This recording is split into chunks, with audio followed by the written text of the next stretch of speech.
Hello, hello, hello. Welcome to Junkie for a Story, and my name is Tamika.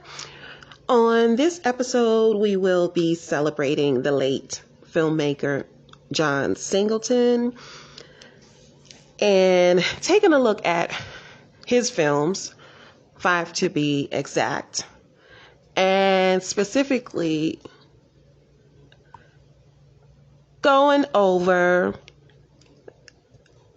the roles of the female characters in his films, either that he wrote or directed or produced, but I will be discussing 5 of his films that he played a role in as far as behind the scenes, and taking a look at them through the lens of the female characters, Black female characters specifically. But before we do that, I did want to mention I saw the trailer for the Tommy Lee and Pam Anderson series. Now, from what I read, it is a series, so I'm not sure what they're doing with this, because it also seems to be focusing on the sex tape, so I don't know why it's a series, but whatever. Anyway, it looks pretty interesting. It's going to be on Hulu next month. I didn't see a date, but I don't know. It said next month in February it will be coming to Hulu, and it stars Sebastian Stan and Lily James in the leading roles. I'm not familiar with those actors, but I will say they do look pretty good as Tommy Lee and Pam. They do look good. I am hung up on how people look, though.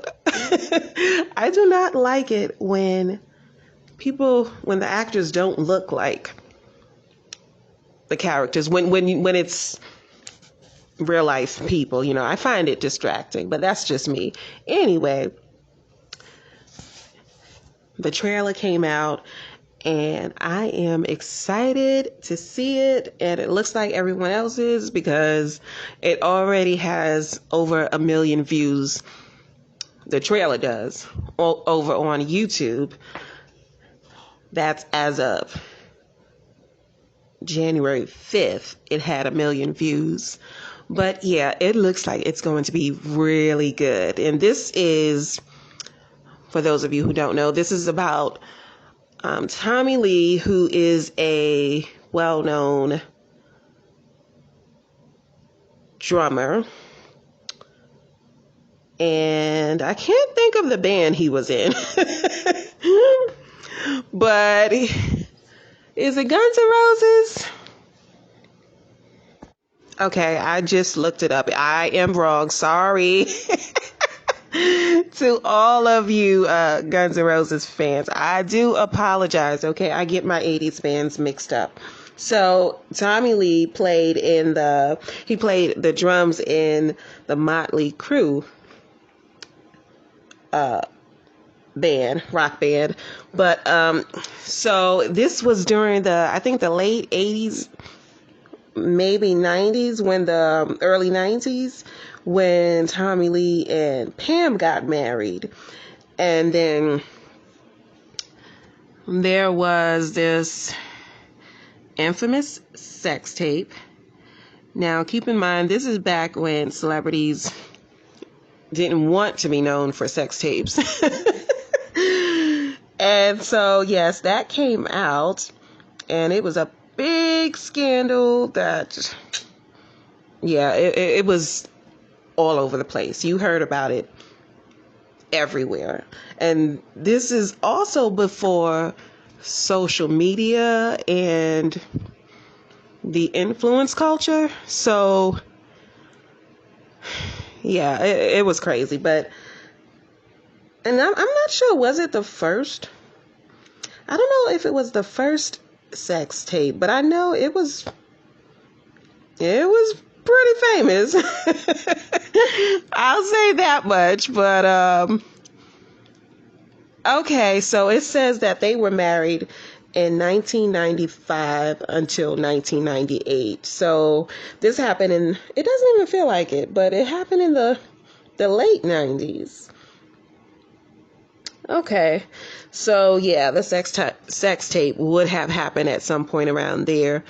And I remember Pam Anderson saying that I think they never got any money off of that sex tape, because whoever owns it, they went on to make millions.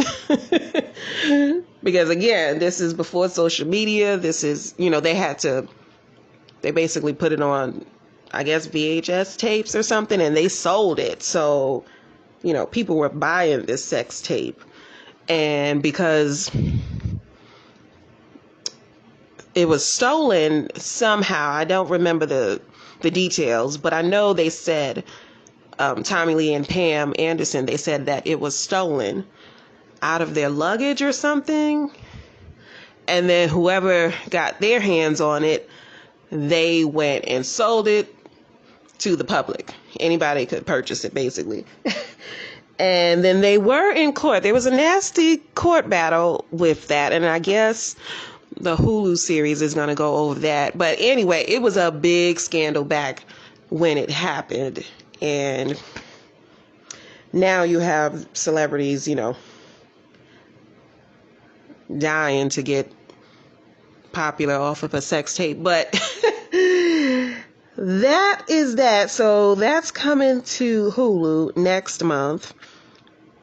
And I can't wait to see that one. I mean, that looks like it's going to be pretty good. So anyway, before we get into the episode, I do want to say thank you to my listeners.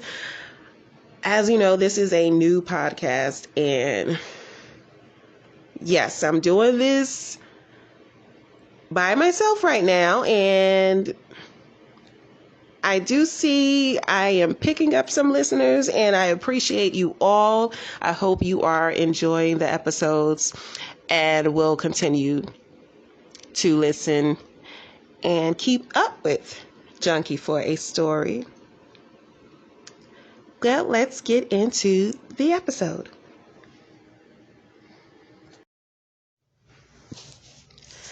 As I stated earlier, filmmaker John Singleton, I want to be honoring him for his birthday today.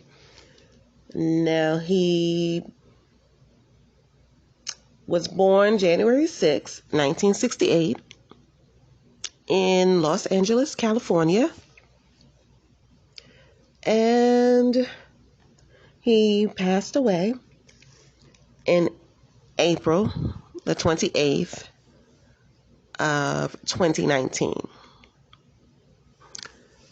So today is his birthday, and I just want to take a look at some of his films. Some of them are the well-known films, and then there's a couple that maybe you don't know he had something to do with. And I'm going to be discussing 5 of them. The first one is, of course, Boyz In The Hood. This one came out in 1991, and Singleton wrote and directed this film. And the synopsis is a black high school boy learns the facts of life living in LA while his father tries to steer him in the right direction. Now, with this movie, I do think that the male characters were a little more nuanced, but I don't know. Okay, so let's talk about the main leads as far as the female black leads. So you have Angela Bassett. I I liked her character. She played Trey's mother. Trey is played by Cuba Gooding Jr. He's the main character in the film. And so Angela plays his mother. And she's an educated woman. I think she was going to law school or something. She was going back to college to get a master's degree in something. And so she sends her son to live with his father after he's getting into some trouble.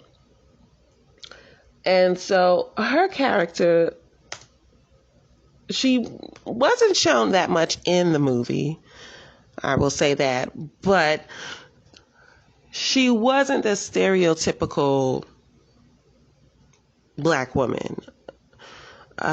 She was portrayed as an educated woman. She was portrayed as a woman who really was concerned for her son and how he was being raised and influenced. And she had the foresight and the compassion to say that it's probably best that her son be raised by his father. And so that's what she did. And one of the things I really appreciated in this film is how they showed the co-parenting between Angela's character and Lawrence Fishburne's character. The two have since separated after having this son together. They live separately, but they're not at each other's throats. They're not hating one another or talking junk about each other to the child, or it wasn't any of that negative stuff that you usually see when you're watching characters co-parent in a film, or at least that's usually what I see in films.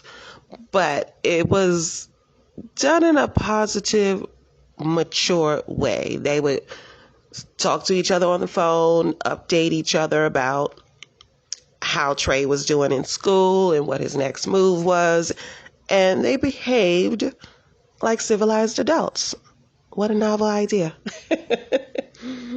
So I liked Angela's character. Then there was Nia Long's character, and she played Trey's girlfriend, and she went to Catholic school.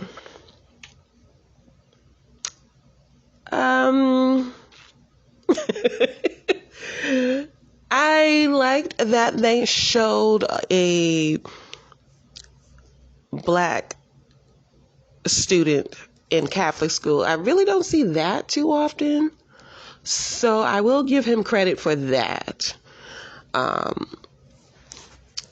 She did live in the hood with him now, but she wasn't that girl. And she was portrayed as more mature for her age. She was someone who had convictions and was strong in her faith. And I think she was like 17. She was playing a 17-year-old in this film. So she was quite confident in herself and her beliefs, which I really liked that part. So I would say at least she wasn't a stereotypical character. And I do want to give him credit for that.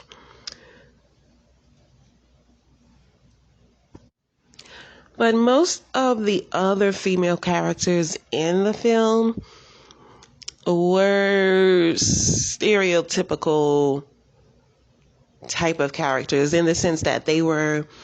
So you had Regina King in this film. I think, well, she's in a couple of scenes, but they're brief. but she plays a ghetto girl who is, she seems to basically be only interested in cute boys and gum popping and stuff. I mean, that's pretty much how you see her. She's always talking about boys. She's always got her hair done cute, you know. But, you know, that's about it. And then you have, what is his name? There's the two brothers, Doughboy and Ricky, played by Ice Cube and Morris Chestnut, and their mother. She is usually just seen in a domestic way. I really don't know much else about her, but that she's a mom of two boys and a grandmother. I mean, that's pretty much what you learn about her. You don't really see the women outside of the home life or school or hanging around and talking about boys. So that's one thing he could improve on, Mr. Singleton. That's one thing he could have improved on. But this is his early work, so we'll see if he has gotten better since then. So that's Boyz in the Hood. Then the next one is Poetic Justice. Now this one came out in 1993, starring Janet Jackson and the late rapper Tupac Shakur. And John Singleton also wrote and produced this one as well. Now, Janet plays Justice. All right. And this is basically about a young woman grieving the loss of her boyfriend. She finds love in an unlikely place, but almost loses it when she discovers that they both have closed hearts. So from the very beginning, I think that's the first scene where Justice, she's in the car with her boyfriend, played by, what is his name from Tribe Called Quest? Q-Tip. Okay, so Q-Tip plays a boyfriend. They're sitting in the car. So earlier he went to go buy her popcorn, and they're basically at a drive-through movie theater. He goes by and buys her popcorn, and he runs into somebody that he has some beef with. And so then he goes back to the car with the popcorn. They're sitting in the car, him and Justice, and then these guys that he had beef with, well, they catch up with him and they shoot him dead. So that's like the first 5 minutes of the film, right? And then we see Justice grieving. She's basically not really wanting to talk to anyone. So I will say I like that they showed her character grieving, because usually they don't focus on that. Usually they focus on the shooting and the killing, but not the grieving. So she was grieving, and she has a best friend played by Regina King again. And Regina King invites her to go on a trip.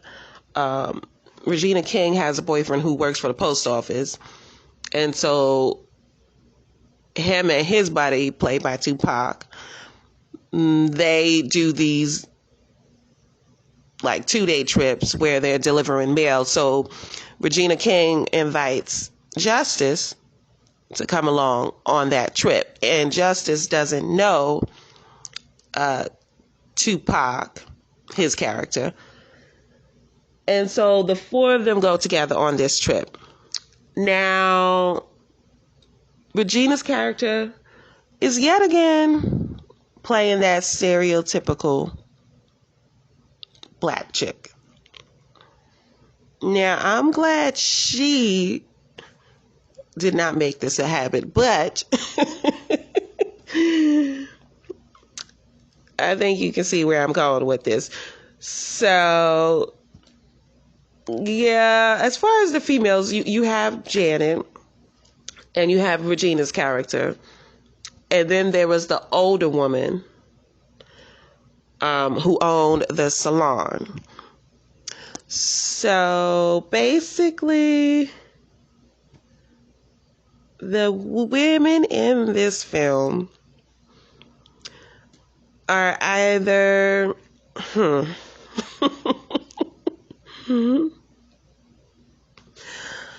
they're either gold diggers, which was the woman who owned the salon, and Regina's character, because she was always looking for a man to take care of her, or you have Justice, who they seemed to want to portray as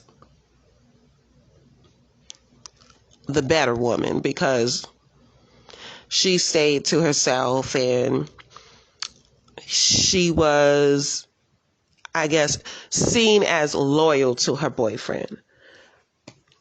But there's not much nuance to the female characters in this film. They're kind of one notes, I would say. But yeah, this was one of my favorite films back in the 90s. But then, you live and you learn. Now, the fact that John wrote this one, and this is the second one he wrote like this, I will say the characters are similar to the ones in Boyz in the Hood. But we will give him a pass because he is still a young filmmaker. So he's learning his craft. I will give him credit for not having those three characters have a bunch of babies, because usually that's what you see in these kind of films. So Justice and Aisha, they both were probably, I'm thinking, 20 something. They weren't in school, but they were adults, but they didn't have children. And then Jessie, who is the older woman who owns the salon, she also was not married and didn't have children as well, but she definitely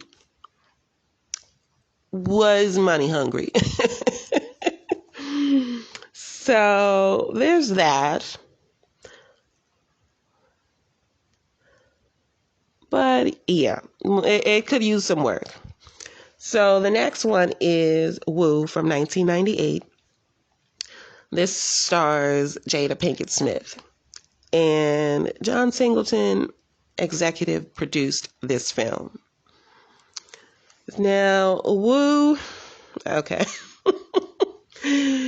Let's talk. So, Woo is about a shallow woman looking for a partner. She learns a lesson about judging books by their cover and ended up with exactly what she needed and not necessarily what she wanted. So from the very, very beginning, the first scene, I think you get what Woo is all about, and that's her character's name. And now, I will say Jada played this role pretty well. This is one that has since been forgotten.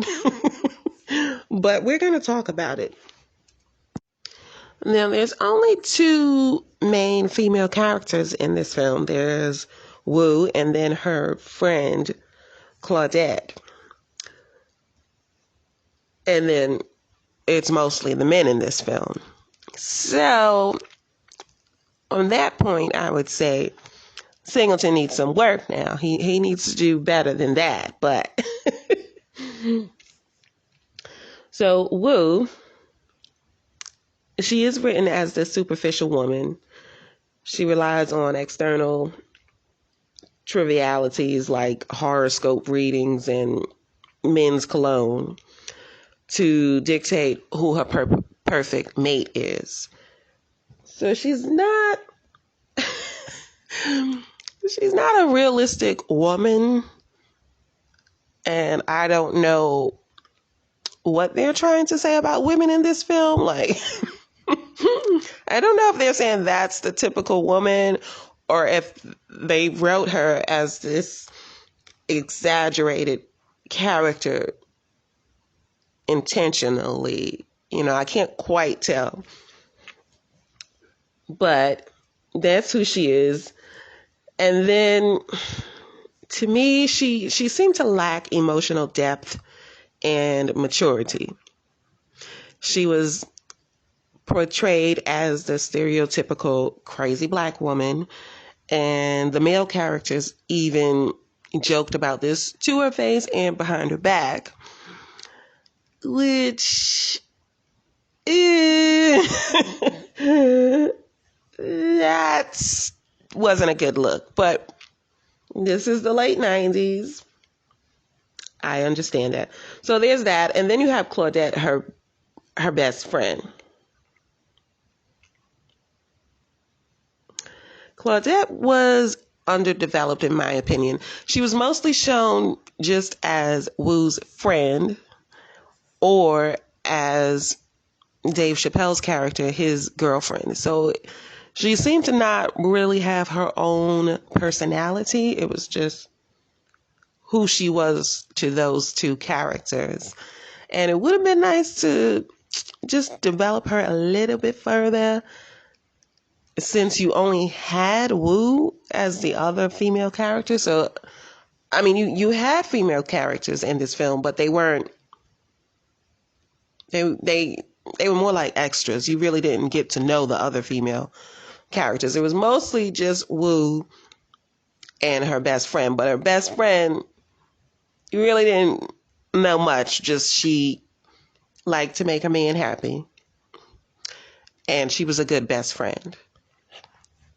That's it. And then one thing I will say, Wu was that female who she was very confident and autonomous, but she wasn't a girl's girl, I'll say. She degrades other women who are unlike her. And that came across very unattractive, I'll say. Now, I do want to mention there are some insensitive statements about bisexuality and transgender people in this film. Keep in mind, this was the 90s and culture had not caught up with the times. But I think we have improved as a society and are more educated about the diverse sexual orientations and genders. So I think we have improved in that way, but it is not explored in this film. So just know that it's a little bit, well, you might say it's homophobic or just offensive to people in the LGBTQ community. So if you do check it out, just know there's some stuff there. But for the most part, the women, they're club hopping women. You have those quintessential club scenes. And it's nothing special as far as the character development of these women. But in the end, Wu learns her lesson. I mean, it gets resolved in the end, but it could have been better, is how I will put it. Next up, you have Baby Boy. And there's about, I will say there are more leads, female leads in this one. But again, this one focuses more on the male characters and their development. Well, I would say mainly Tyrese Gibson's character and his development. But this one is also written and directed by John Singleton. So as far as the female characters, you have Taraji P. Henson plays Yvette. A.J. Johnson plays Juanita, Tyrese's character, his mother. And then you have Angel Conwell, who plays Kim. And that's the second of his. He has two kids by two different women, and she's the second one. I'm sorry. Jody's the two women that he had children with was Taraji's character and Tamara Bass, who played Peanut. Those two women are the ones that he had children with, not the one who played Kim. So, Baby Boy is about a 20-year-old black boy coming of age in 90s LA while just barely raising his own two kids he fathered by two different women. So, as far as the female leads, let's start with the mom, A.J. Johnson. Now, what I liked about her is that she was into her greenery. She mostly, a lot of her scenes were in her garden. You know, she was taking care of her garden, taking care of her plants, her vegetables, and she was very passionate about that. But you really don't see that often as far as black female characters, or at least I don't see that in films. So I really enjoyed that about her. Now, she was stereotypical in the sense that, well, maybe not, but she did have her grown son living with her, but she wasn't the kind of mother who was just like, that's my baby. And, you know, she wasn't that kind of mother, but she did have a grown son living with her, and he did not have a job. So, okay, I mean, whatever you want to say. But I did like that about her, that she had a green thumb and she was passionate. Then you have Taraji P. Henson's character. She plays Yvette. Now, Yvette works at the bank. She also has the young son. Now,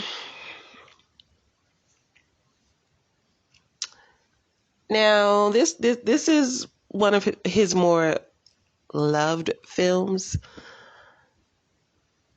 It's not really my style, but I do know it is loved, so I understand people love it. But as far as her character, it was not special to me. She was a young woman, a young mother, unmarried, still in a relationship with the father of her child, even though he's with multiple women and doesn't show any type of commitment to her, but she's settling for that while having a job to take care of her son. She also has a car who she lets the boyfriend drive. So, I mean, as far as her development goes, I'm not impressed with this. She doesn't show much development. I mean, they do get into it at the end of the movie, but then they do get back together. So, I mean, she plays a ride or die chick, and that's fine. That's fine. But it's not. It doesn't stand out, in my opinion. Then you have Peanut, who again seems to be another ride or die chick who just puts up with anything. She's got this man who comes around when he feels like it. And sometimes he sees the baby, sometimes he don't. Sometimes he brings money, sometimes he don't. But she tolerates that. I don't know. I don't know why. I don't know. So the women in here, again, they're mostly shown in a domesticated way. They just seem to have babies, go to work sometimes, but mostly depend on men. That's what I found in this film. They don't seem to be highly educated, and they're not financially independent. None of them. I mean, even the mother is dependent on men. So, I mean, there could have been some diversity there. You could have shown some of them, like on their own, but for the most part, from what my eyes saw, they seem to be dependent on men in more ways than one.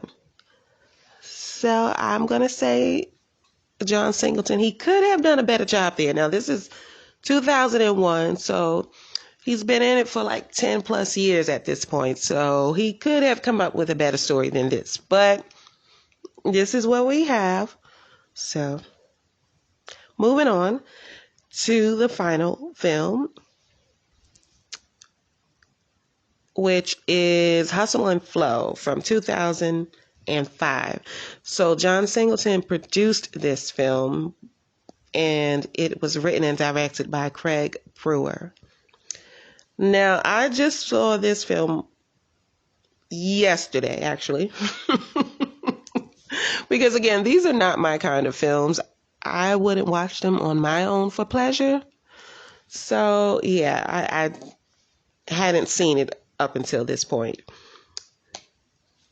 But, okay, so this stars, what is his name? Terrence Howard. And there's like four women in this, and I do want to give credit to Taryn Manning. She's one of the female leads in this, but we're focusing on the black actresses for this episode. So as far as the black actresses, you have Taraji P. Henson again. And I remember her talking about how John Singleton was calling her, asking her to get out of, I think she was on TV at that time, and he was asking her to get out of that contract so she could do Hustle and Flow. So as producer, he got the team together who would be the cast in this film. Now, so he wanted Taraji. I don't know if she was saying he wanted her specifically for the character that she ended up playing. I think it always was that character. But so she plays one of one of his women, I think his name, Terrence's character is DJ, and she's living with him and she's pregnant. Now, I will say for Taraji, because she was starting to come off like she's always playing that chick, but in this film, I will say she was different. She was timid in this film. She was submissive. She also was very dependent on DJ. But I'm okay with that because it did show her growth by the end of the film. And also I do appreciate that it showed complexity in the female characters. They weren't just all the same. So I while I don't relate to Taraji's character, I appreciate showing that kind of woman among the others. And then you had Paula J. Parker. Her character, she played Alexis. Now, she again is that stereotypical black female in John Singleton's films. So she is a working girl who is aging out of the game, let's say. And yeah, she is losing patience with DJ and his antics in the process of her aging out. So she has one child. He's a toddler. And they're all under one roof. It's DJ, Shug, played by Taraji, Lexus, and I think Taryn Manning's character, I think she lived there as well, but I'm not quite sure. Anyway, they're all under one roof living together. I mean, it's a lot of people, a lot of adults to be under one roof. And so she gets into it with him. Now, I will say I like her attitude in this film because she is a strong woman and somewhat independent. Somewhat. I mean, she is a working girl, so she answers to DJ. But she still has some independence about her. She's not just sitting around letting him tell her what to do. But that doesn't work in her favor in the end. And she her standing up to DJ leads to her own detriment. So, but I did like her character. And then you have Elise Neal. She plays Key's wife, and Key is played by Anthony Anderson. Now, Elise Neal, I liked her character in the sense that she got to be just a regular wife. You know, there wasn't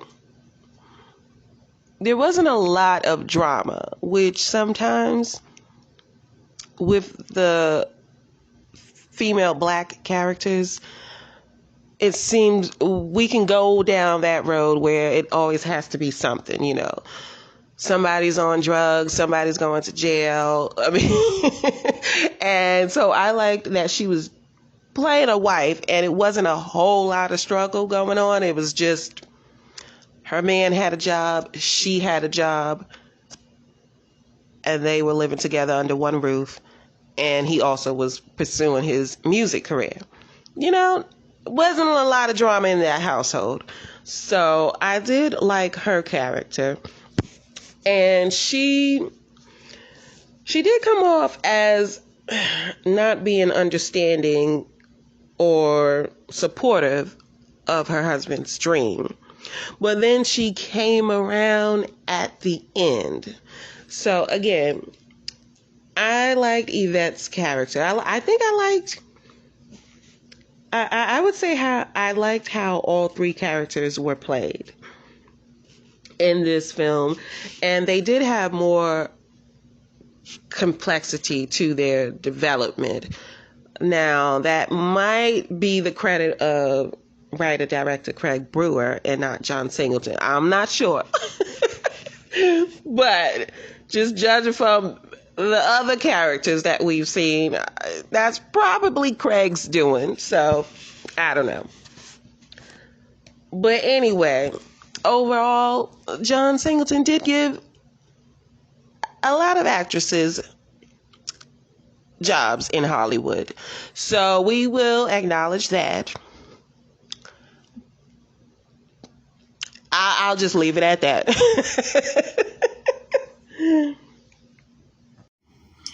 I just want to make a correction to something I said earlier. For the Poetic Justice movie, I mentioned that John Singleton wrote and produced it, but he wrote, directed, and produced that film.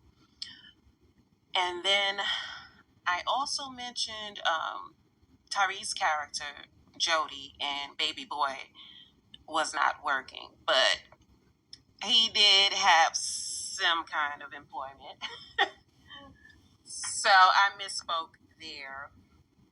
And basically what I meant is he didn't have dependable, sustainable employment, we'll say. Anyway, so that does it for this episode.